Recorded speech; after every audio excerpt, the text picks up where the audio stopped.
আল্লাহুম্মা সাল্লি আলা মুহাম্মাদিন ওয়া আলা আলি মুহাম্মাদ কামা সাল্লাইতা আলা ইব্রাহিম ওয়া আলা আলি ইব্রাহিম ইন্নাকা হামিদুম মাজিদ। আল্লাহুম্মা বারিক আলা মুহাম্মাদিন ওয়া আলা আলি মুহাম্মাদ কামা বারাকতা আলা ইব্রাহিম ওয়া আলা আলি ইব্রাহিম ইন্নাকা হামিদুম মাজিদ। 19 নম্বর ওয়ার্ড শালনা গাজীপুর আয়োজিত গণকবরস্থান স্থাপন উপলক্ষে মহতি ওয়াজ ও দোয়া মাহফিলের মোহতারাম সাদার, মোহতারাম সভাপতি, উপস্থিত হাজরাত, বুজুর্গ উলামায়ে কেরাম, সম্মুখপানে সমবেত দিন প্রিয়, ইসলাম প্রিয়, দিনদার, ইমানদার মুমিন মুসলমান ভাইরা, পর্দার আড়াল থেকে আলোচনায় শামিল মা বোনেরা, আল্লাহর দরবারে শুকর, আল্লাহ তাআলাই প্রায় মধ্যরাত্রি 11:30 পার হয়ে গেছে, দিনী মাহফিলে আল্লাহ তাআলা বসায় রাখছেন। কালিমাতুশ শুকর, আলহামদুলিল্লাহ। সুখবর হলো সাবেক মেয়র মহোদয়, উলামা প্রেমিক একজন গণমানুষের নেতা, উনি এই অত্র অঞ্চলের মানুষের জন্য না, শুধু টোটাল গাজীপুরের ওয়ার্ড ভিত্তিক কবরস্থানের ঘোষণা দিয়েছেন। এটি মহা আনন্দের একটি বিষয় গাজীপুরবাসীর জন্য, কারণ কবরস্থান কতটা জরুরি। বিক্ষিপ্ত আকারে কবর হলে কবরের হালাত দুষ্কর হয়, মুশকিল হয়। আর যদি ভালো মানুষের কবরের কাছেও কারোর কবর হয়, কখনো কখনো একজন মানুষের কারণে গোটা গুরুস্থানের সকল মাইয়েতের কবরের আযাব মাফ হয়। যেমন মুহাম্মদুর রাসূলুল্লাহ সাল্লাল্লাহু আলাইহি ওয়াসাল্লামের রওজায়ে আতহার কবর মদিনাতুল মুনাওয়ারাতে, শুধু নবীজির রওজা, নবীজির কবর মদিনাতুল মুনাওয়ারাতে হওয়ার কারণে কিয়ামত পর্যন্ত আশা করা যায় মদিনায় যাদের দাফন হবে তাদের কবরে আযাব হবে না। কারণ মদিনায় ঘুমিয়ে আছেন বরজখে মুহাম্মদুর রাসূলুল্লাহ সাল্লাল্লাহু আলাইহি ওয়াসাল্লাম। আল্লাহ তাআলা তার দোস্তের কাছাকাছি, দোস্তর উম্মতের কোনো কবরে আগুন জ্বালায় আশা করা যায় আল্লাহ তাআলা দোস্তকে কষ্ট দিবেন না। এই কারণেই কিয়ামত পর্যন্ত মানুষের দোয়া চলবে, আয় আল্লাহ মদিনায় একটু কবর করে দিয়েন আমার। এই দোয়াটা কিয়ামত পর্যন্ত বুদ্ধিমান মুমিনরা এই দোয়া করতে থাকবে। বকিয়ে মুকদ্দাস পে হো মেরি মরকদ, বকিয়ে মুকদ্দাস পে হো মেরি মরকদ, हमेशा रहूं मैं किनारे मदीना, हमेशा रहूं मैं किनारे मदीना। অনেক লম্বা করে কিছু বলার মতো ইচ্ছা আমার নাই, খুব তাড়াতাড়ি আপনাদেরকে নিয়ে দোয়ায় মোনাজাতের দিকে যাওয়ার ইরাদা। আবার আজকে জুমা রাত, আগামীকালকে জুমার প্রস্তুতি, এজন্য আলোচনা লম্বা করার অবকাশ নাই। তবে গুরুত্বপূর্ণ 2-4টা কথা, গনে গনে 3-4টা কথা, তার ভেতরে 1 নম্বর কথা আমি শুরু করে দিছি। 4টা কথার 1 নম্বর কথা, দোনো হাত উপরে তুলেন তো, কথাগুলো বুঝার দরকার, এই কারণে উপরে তোলাইতেছি। হাত সোজা করেন, আঙুল খোলেন, নাড়াচাড়া দেন। যাক, নাই তো সব, মাশাআল্লাহ। কেউ ঘুমান নাই তো? যারা যারা ঘুমাইছেন হাত নামান, সোজা করেন, জবান খুলে আওয়াজ করে বলুন সুবহানাল্লাহ, আলহামদুলিল্লাহ, লা ইলাহা ইল্লাল্লাহ। আওয়াজ করে উঁচু আওয়াজে বলুন আল্লাহু আকবার। আল্লাহু আকবার জোরে বলা সুন্নাত। আল্লাহু আকবারের আওয়াজ যত বিকট হয় দুশমন তত ভয় পায়, শয়তান তত দূরে যায়। আর আল্লাহু আকবারের ধ্বনি যত সবল হয় ঈমান তত বেড়ে যায়। আল্লাহু আকবারের আওয়াজ যত বড় হয় আল্লাহ তত খুশি হয়। মাশাআল্লাহ। হাত নামান।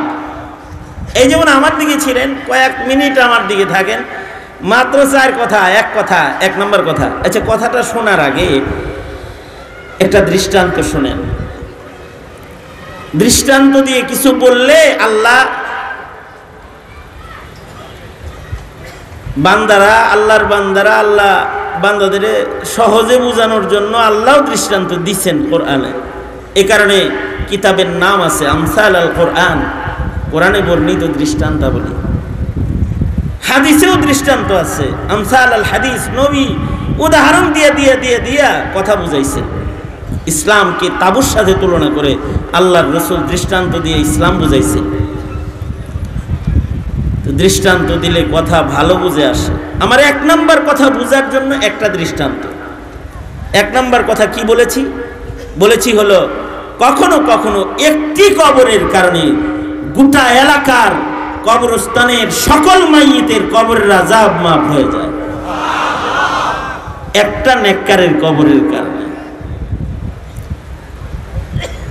এই কারণেই মদিনাতুল মুনাওয়ারাতে কিয়ামত পর্যন্ত যত মাইয়িতরা ঘুমাইবে আশা করা যায় তাদের কবরের আযাব মাফ।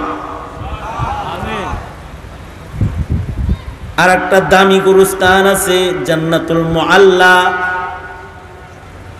যেখানে ইসলামের পয়লা মুসলমান হযরত খাদিজাতুল কুবরা ঘুমায় রয়েছেন, যেখানে সাহাবায়ে কেরাম ঘুমিয়ে আছেন। আশা করা যায় তাদের কবরের কারণে হুদুদে হারাম মক্কার সকল মাইয়িতের কবরের আযাব মাফ।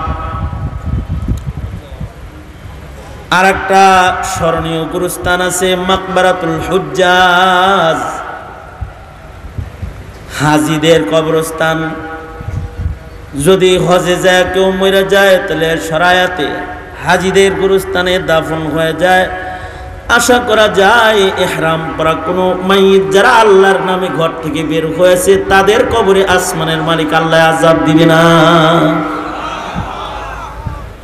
কবরের হালতকে শরীয়তের ভাষায় বলে বরজখের আলম। বরজখের উপরে যার বিশ্বাস নাই, তার ঈমান নাই। নতুন প্রজন্মের বরজখের উপরে ঈমান নাই। এ কারণে অনেকেই কবরের আযাব মানে না। মনে রাখতে হবে, যারা কবর বুঝে না, কবর মানে না, ওদের ঈমান নাই। ওরা আল্লাহ বুঝে না, রাসূলও বুঝে না। বরজখ মানতে হয়। যে বরজখ মানে না, তো কোরআন মানে না, হাদিস মানে না। নাস্তিকরা মনে করে কবরে কোনো আযাব নাই, কবরে কোনো জান্নাতও নেই। এটা নাস্তিকদের ধারণা। এটা নাস্তিকরা মনে করে কবরে গেল, লাশটা পচে গেল, মাটির সাথে মিশে গেল, বাস কিচ্ছা শেষ।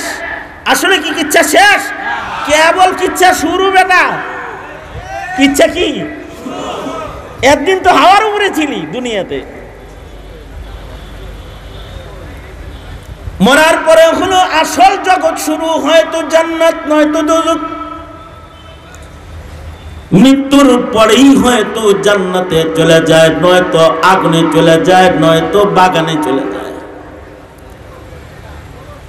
এই কারণে আল্লাহর রাসূলকে দুনিয়ার মাটিতে জান্নাতের বাগান দেখাইতে আল্লাহ তাআলা মিরাজের রাত, এই কথা খেয়াল করার মতো, খেয়াল করে না শুনলে কিচ্ছু মনে থাকতো না। আল্লাহর রাসূল কি মিরাজের রাতে আল্লাহ তাআলা মসজিদুল হারাম থেকে মসজিদুল আকসায় যে নিছেন, বুরাক যুগে আল্লাহর নবীকে মসজিদে হারাম থেকে আল্লাহ তাআলা মসজিদুল আকসায় নিছেন ফিলিস্তিন। সুবহানাল্লাযী আসরা বিআবদিহি লাইলাম মিনাল মসজিদিল হারাম মিনাল মসজিদিল হারামি ইলাল মসজিদিল আকসা। পবিত্র মহান সত্তায় মসজিদে হারাম থেকে মসজিদে আকসা পর্যন্ত তার বান্দাকে সফর করাইছে। কি জন্য সফর করাইছেন? লিনুরিয়াহু মিন আয়াতিনা। এর তাফসীরে মুফাসসিরিন বলেন কি আয়াত দেখানোর জন্য, কি দেখানোর জন্য নবীকে মসজিদে আকসায় নিছেন?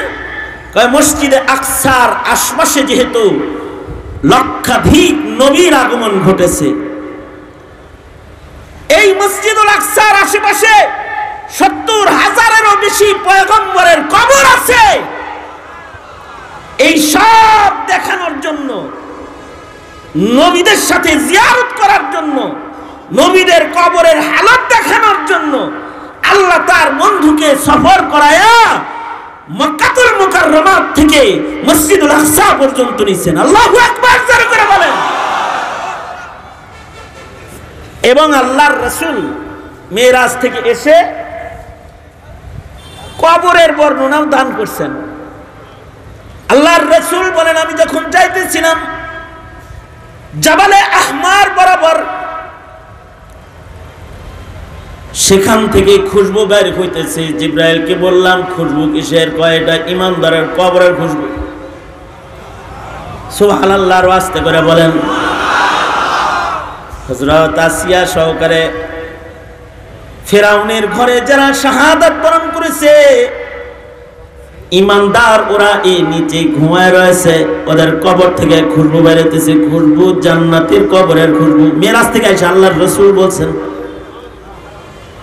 আল্লাহর রাসূল সাল্লাল্লাহু আলাইহি ওয়াসাল্লাম বলেন, নিচের দিকে নজর করে আল্লাহর রাসূল তাকায় দেখে মুসা নবীর কবরের ভেতরে পয়গম্বর মুসা কবরের ভেতরে দাঁড়িয়ে নামাজ পড়তেছে। কবরের হালত দেখতে দেখতেই নবী গেছেন মসজিদুল আকসা। এ কারণে কবর হয়তো আগুন হয়, নয়তো বাগান হয়। আল্লাহর রাসূল বলতেছেন,